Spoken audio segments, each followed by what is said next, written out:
अच्छा डॉक्टर भाटी, प्रधानमंत्री मोदी जब बता रहे थे ओबेसिटी के बारे में, तब उन्होंने जिक्र किया था कि अपने खाने में जो तेल है 10% की कटौती करें। ये 9% नहीं, 11% नहीं, 10% क्यों? बिल्कुल बिल्कुल। देखिए, जो मोदी जी ने बोला है उसको हमें थोड़ा उस तरह से अंडरस्टैंड करने की ज़रूरत है। और जैसा ओबेसिटी की बात कर रहे थे, अभी सर ने भी बताया, ओबेसिटी भारत में जो अभी चुनौती है ओबेसिटी को लेके, मोटापे को लेकर, वो है ज़्यादा। एक तो एब्डोमिनल ओबेसिटी, और दूसरा कई बार हम ये भी बात करते हैं कि भाई आप तो दिखने में फिट हो, पतले लोग होंगे उनको कहेंगे कि आप फिट हो, पर समझना ज़रूरी है कि हमारी बॉडी में फैट परसेंटेज कितना है। अभी जैसे डॉक्टर साहब ने भी बताया कि टेस्ट के जरिए ये जान लेते हैं कि आपकी बॉडी में फैट परसेंटेज कितना है। फीमेल्स के लिए, मेल्स के लिए वो डिफरेंट डिफरेंट होता है। तो हम जितने भी जांचें करते हैं उसमें ये देखते हैं, खास तौर पे यंग में, यूथ के अंदर फैट परसेंटेज ज़्यादा होता है, मसल परसेंटेज कम होती है। फैट में भी खास तौर पे आपका जो बैड वाला फैट है, आपके ऑर्गन के सराउंडिंग फैट है, वो काफी ज्यादा होता है। तो ये जो है ये सबसे ज्यादा खतरनाक है। कई बार अब देखते भी है, टेस्ट भी करते हैं, ऐसा नहीं है कि जो दिखने में पतला है, स्लिम है, उसकी रिपोर्टें ठीक आती हो। उनकी रिपोर्टों में सबसे ज्यादा उतनी प्रॉब्लम मिलती है जिनका जो ओबीज है, वजन ज्यादा है।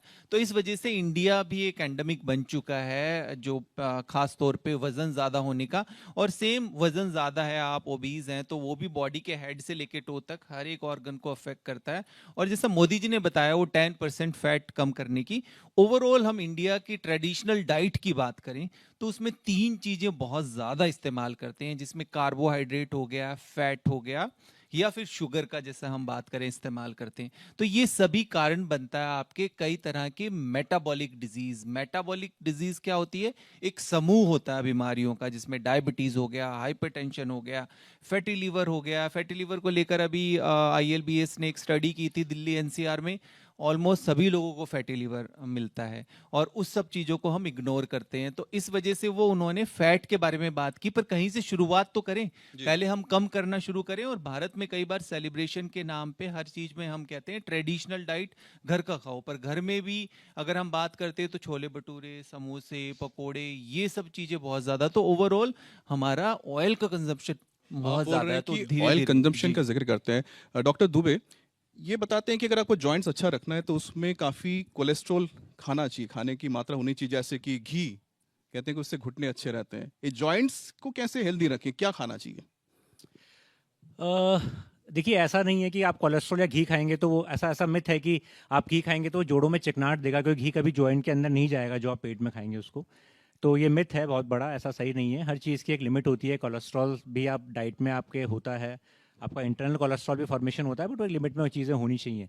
बट जैसा इन्होंने पूछा कि डाइट क्या हम लें, तो अभी मैं देख रहा हूँ कि ज़्यादातर जो रील्स आप देखते होंगे सोशल मीडिया पे, रील्स या वीडियोस, कई तो एक्सपर्ट डॉक्टर्स होते हैं जो आप को दिखाते हैं, बट कई लोग ऐसे भी हैं जो जो उस फील्ड से जुड़े हुए नहीं है, बट वो आपको नॉलेज देते हैं।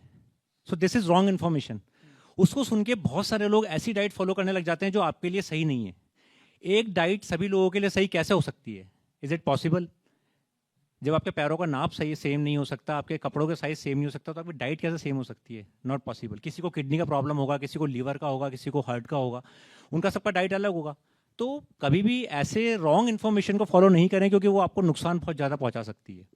सो अगर मैं सिर्फ बोन एंड जॉइंट्स की बात करूं, तो डेयरी प्रोडक्ट्स जो हैं वो आपकी बोन एंड जॉइंट्स को हेल्थी हेल्दी रखेंगे। डेयरी प्रोडक्ट्स में आपका दूध, दही, पनीर। दही इज मोर इंपॉर्टेंट देन दूध, उसमें ज़्यादा अच्छा न्यूट्रिशन होता है, प्रोबायोटिक्स होते हैं। सो इनका आप सेवन ज़्यादा करें। सनलाइट का एक्सपोजर ज़रूर लें अगर पॉसिबल हो तो, क्योंकि जो और सनलाइट भी ऐसा नहीं कि पूरे टाइम कभी भी आप सनलाइट में आ गए, नहीं। जो सुबह मॉर्निंग आवर्स की जो होती है 8 से 10 के बीच की जो सनलाइट होती है, उसमें जो रेज होती है, क्योंकि विटामिन डी का सिंथेसिस सिर्फ एक ही चीज़ कर सकती है, दैट इज सनलाइट। वो आजकल खत्म हो गया। Sunlight exposure is almost nil हमारे सभी के, इसीलिए हमारे विटामिन डी सबके कम है।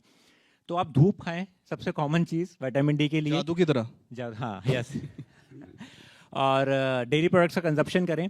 एक चीज़ मैं और बताऊंगा, कोलेजन आपने सुना होगा। कोलेजन का नाम सुनते ही जो स्पेशली जो यंग फीमेल्स होती है उनको स्किन की ग्लो याद आ जाती है कि हमारी स्किन ग्लो कर रही है, कोलेजन लेना चाहिए वो। बट आप सोचिए कि आपकी मसल, आपकी बोन का सबसे जो बेसिक है वो दैट इज कोलेजन।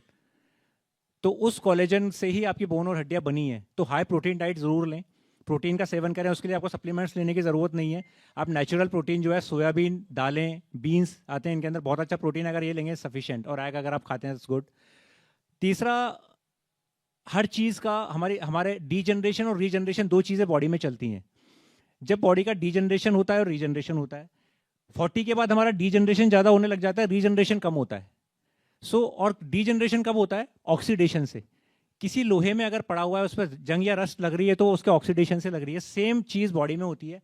अगर आपकी बॉडी का ऑक्सीडेशन होगा तो इसका डीजनरेशन जल्दी होगा। और अभी हम जो भी खा रहे हैं, जो सांस ले रहे हैं, इन सब में ऑक्सीडेशन ही ऑक्सीडेशन है, ऑक्सीडेंट्स भरे हुए हैं। हर जगह पॉल्यूशन है, केमिकल फूड। यही कारण है कि जो बीमारियां पहले 40-50 के बाद होती थी, वो आजकल यंग बच्चों में कैंसर, हार्ट की बीमारियां, कैटरैक्ट, ग्रेइंग ऑफ हेयर्स, ये सब जल्दी होने लग गया है। हमें ज़्यादा से ज़्यादा एंटीऑक्सीडेंट्स लेने हैं। अगर आप एंटीऑक्सीडेंट्स ज़्यादा लेंगे तो बोन जॉइंट नहीं, आपका पूरा शरीर हेल्दी रहेगा। एंटीऑक्सीडेंट्स में सबसे कॉमन जो है दैट इज, एक तो विटामिन सी आप ले सकते हैं। विटामिन सी के लिए आप सिट्रस फ्रूट लीजिए आराम से।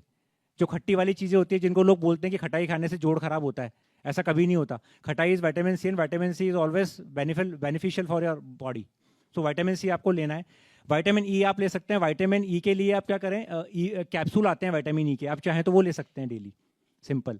मैं और सप्लीमेंट्स की बात नहीं कर रहा, बस विटामिन, क्योंकि विटामिन ई बाकी चीज़ों में नहीं होता है। डॉक्टर एंटीऑक्सीडेंट्स के दुबे, लिए आप जो बता रहे हैं सारे नुस्खे, जिनकी रिप्लेसमेंट हुई है नी की या फिर हिप की, वो भी इसी तरह से उसको बेटर रख सकते हैं, उनके लिए अलग है? बिल्कुल बिल्कुल, क्योंकि जॉइंट्स तो आपके सारे ही हैं ना बॉडी में। जॉइंट्स तो सब जगह हैं, हर हड्डियों के बीच में जॉइंट्स हैं। गार्लिक अगर आप खाते हैं तो गार्लिक का एक सुबह उठ के आप लें, garlic is very good antioxidant. जो लहसन जिसको हम बोलते हैं घर में। टर्मरिक आप छोटा, अगर हल्दी थोड़ी बहुत अमाउंट में डेली खाते हैं तो वो गुड एंटीऑक्सीडेंट।